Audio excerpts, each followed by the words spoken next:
Hello and welcome, class. This is Derek Fujio presenting my first unit presentation for Music 601 under Dr. McLain. My topic is Jewish music in the Western musicological narrative.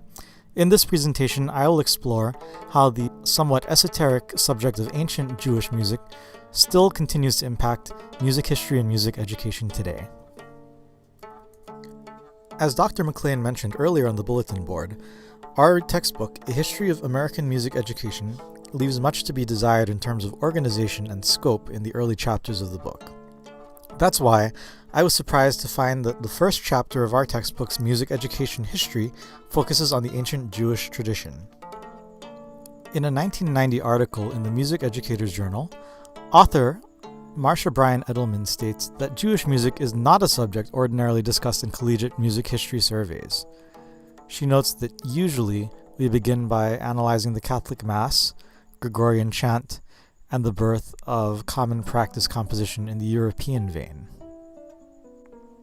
Another issue raised by Edelson about studying Jewish music within the context of music education today is that much of our knowledge is based on the records contained within the Old Testament, which may be viewed as a religious narrative rather than historical fact. Grove Music Online lists the following instruments which have been discovered archaeologically.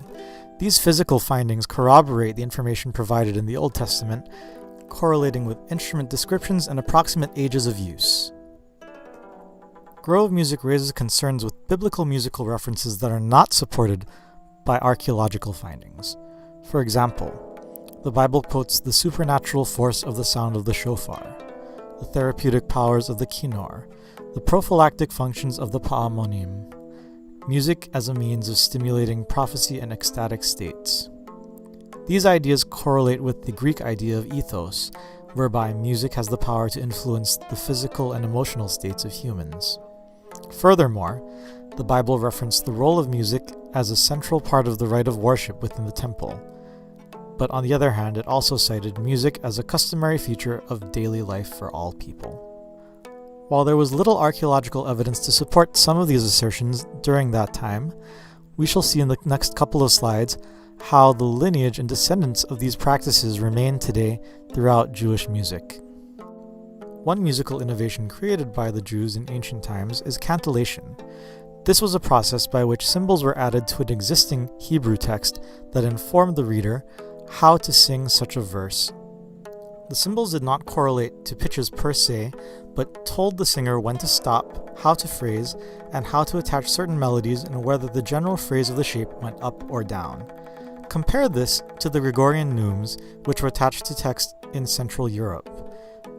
Produced around the same time, these two systems evolved side by side and represent the same tasks. However, in music theory and music history classes, we tend to learn more about the pneumatic system than the Jewish system. Here is a modern-day example of a cantor using the cantillation system to sing parts of the Torah.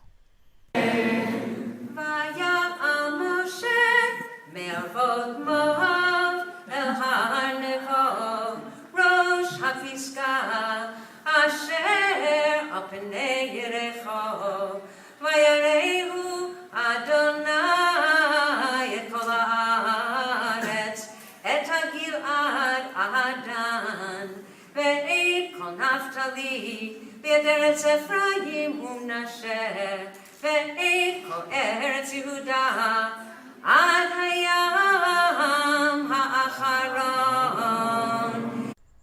Aside from the development of cantillation, Edelman also finds similarities between Jewish singing of the Kaddish, Kadosh, Kadosh, Kadosh, and the Christian Mass of sacred Sanctus, Sanctus, Sanctus. There are comparisons between the text, comparisons between the musical phrasing, and comparisons between the usage in ritual.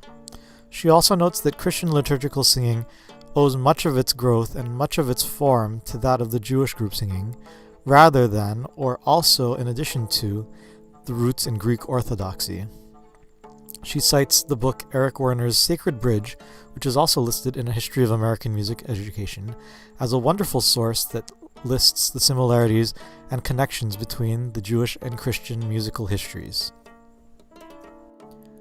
In conclusion, the study of ancient Jewish music in the context of Western music history and American music education is one that is often underexplored. Not only is it a rich musical heritage that stretches back far beyond the birth of Christ, it also contains linkages to many modern practices that have been adopted throughout the Western world and throughout Christianity as well, in terms of cantillation, musical notation, group singing, choral singing, and the liturgy.